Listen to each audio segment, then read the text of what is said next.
Hey guys, what's up? It's Limitless here. Welcome back, and I hope you're having an absolutely amazing day. I know my day's going pretty well. Got the shopping for the week out of the way for once. Alright guys, remember to like that video in 3, 2, 1, or else a group of angry Karens will call on you and SWAT your house, and maybe even the stragglers of the group will break into your kitchen and steal all your peanut butter. Anyway. So guys, today I want to talk to you about the other Karen in my neighborhood. If you remember from my other video, I actually have two. Yeah, it didn't make for the most amazing childhood, but it did make for some pretty crazy happenings. Alright, I'm going to give you a few examples of what happened. So, one day when I was a kid, like 7, 8, I don't know if you guys, remember these or not, but way back in the day, we had these little cap guns. They had these, there were two kinds. There was the one easier kind, which had the little, like, red rings that, they basically had, like, 6 pops on them, and then you had to reload. And then the other kind had these strips that had a whole bunch of them, but they were kind of harder to use, and they'd kind of just, like, tear the paper as they popped. So anyway, I was playing with, I think, the paper version, and I was out there just, being a kid in my own yard on our own property. Yes, we own our own house, and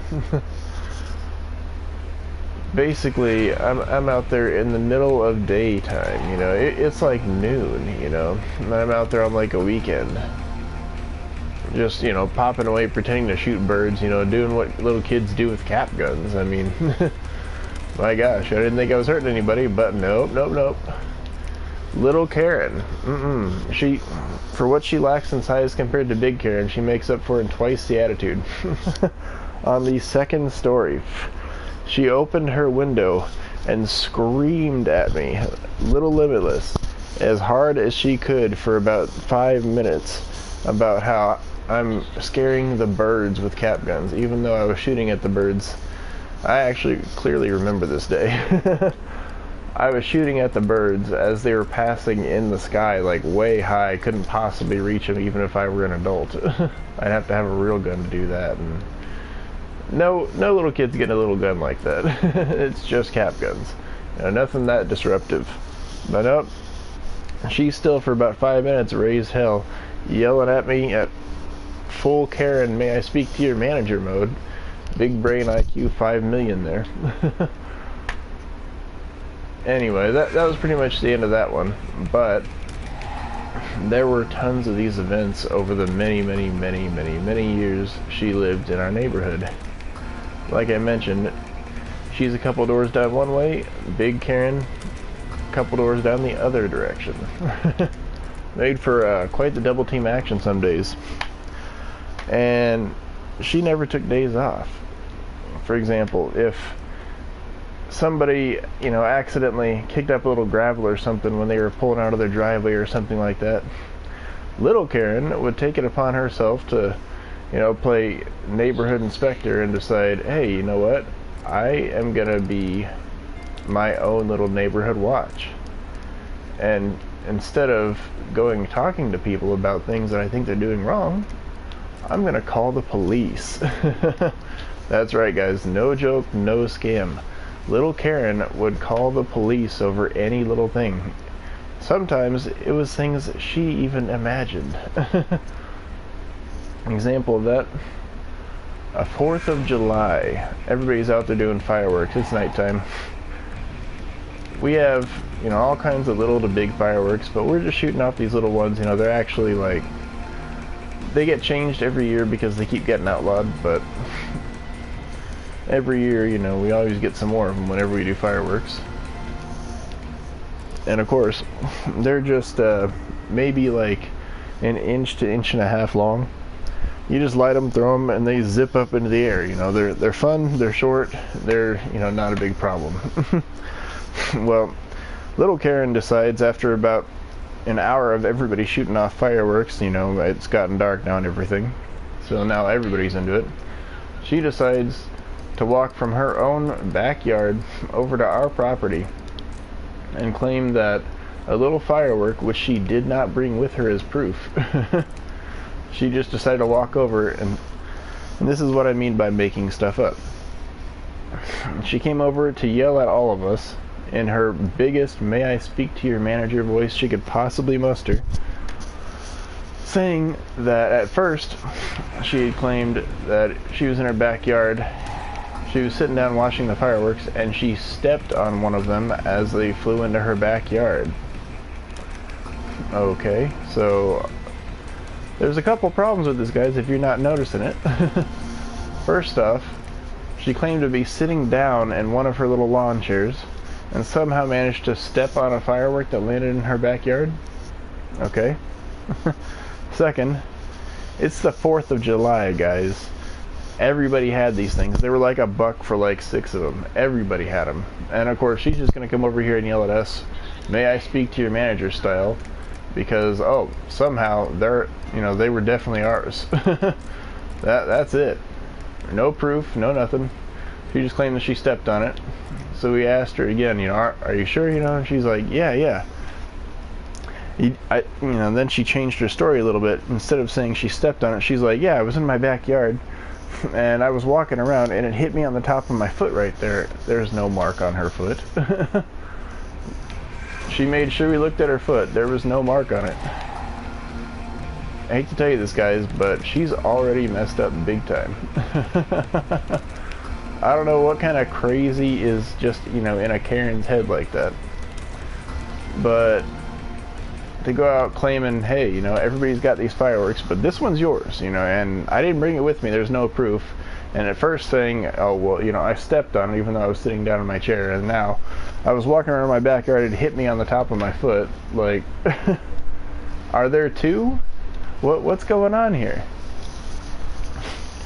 So anyway, we just tell her we're sorry, that's a big lie, because pretty much when you're getting verbally assaulted by a Karen, you just kind of tell her whatever you want, whatever you think she wants to hear to get her out of your hair. And so that's what we did. She went back over to her property. We didn't tell her to get off of ours or anything, because she already calls the cops on everybody in the neighborhood enough. We don't need that going double duty. So anyway, that was pretty much the end of that, but I couldn't believe it. Even on holidays, she doesn't take any time off from making stuff up just to cause trouble. And the last incident about little Karen that I want to tell you about today is when I was significantly older. I had just gotten a new car, so did my dad. We actually went to the lot. We paid cash because we'd been saving up for it. Okay, I mean, there's nothing wrong with that. We've got the titles and everything. It's a legitimate business, legitimate dealership. There's nothing shady going on at all. And I mean, if you looked at our garage, you'd notice there were now 5 vehicles. We had 4, but Dad got an extra vehicle, and I had replaced mine. So we had 1 extra vehicle, and 1 was swapped. Not a big deal. About an hour after getting home with our new cars, we get a knock on the door. We look out there. There's 2 police cruisers out right in front of our house, and there's 2 cops right at the door. They're claiming that there was an anonymous call, and they couldn't tell us who called, saying that we were running a chop shop in our front yard and the new cars were illegal. Okay, so first off, we're kind of shocked but kind of not, because as you know, Karens are Karens, they cause trouble. And Big Karen, mean as she was, she did not go calling the police all over the place. That was solely little Karen. Yeah? I don't know. Okay, anyway, I'm just trying to get through the video. So anyway, guys, like I mentioned, she had called the cops. They came up, and they were asking us to verify our vehicles. I'll be there in a second. I do not know. Anyway, so we went ahead. We got our pink slips and everything. We give them proof of insurance, because we've gone ahead and verified with our insurance company. I'm not going to state which one it is. that you know, we have everything up to date now and all that, because you know we don't like to leave things out there for, hey, you know, maybe we get stopped for something small and then it takes forever because something's not up to date or whatever. So we get that taken care of right away, like any sensible person normally would. Cops, go ahead and check it out. Okay, you know, obviously a chop shop in our front yard. Yeah, totally. Not even in the garage, just in the front yard on the driveway.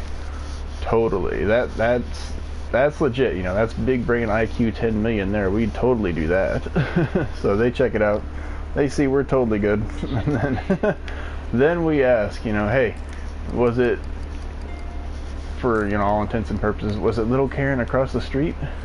Right there, pointing to the house? The cops tell us, well, we can't confirm or deny anything, as they shake their heads up and down, nodding yes. She called so much that it was no doubt who called. Even the police officers themselves did not like her, just because somehow, I don't know how it was, but she always got away, no matter how bogus her lies were and all that sort of thing. She always got away with calling the police. Of course, nothing ever happened to any of us. It was just an inconvenience because we weren't doing anything wrong. But I mean, what kind of a terrible, absolute mega Karen do you have to be to call the police, you know, somebody's entire childhood up until well past being an adult? Like, come on. Now, I wonder if she just targeted us because we were so close or not, but I mean, we even tried to be friendly to her in public. Alright guys, well I think that's going to do it for the video. I hope you liked it. Let me know if you want to hear about anything else anytime soon, and we'll see you next time. Have a great day. Remember to smash that like button, subscribe if you want to see more, hit that bell for notifications, and we will see you next time. Have a great day, and God bless.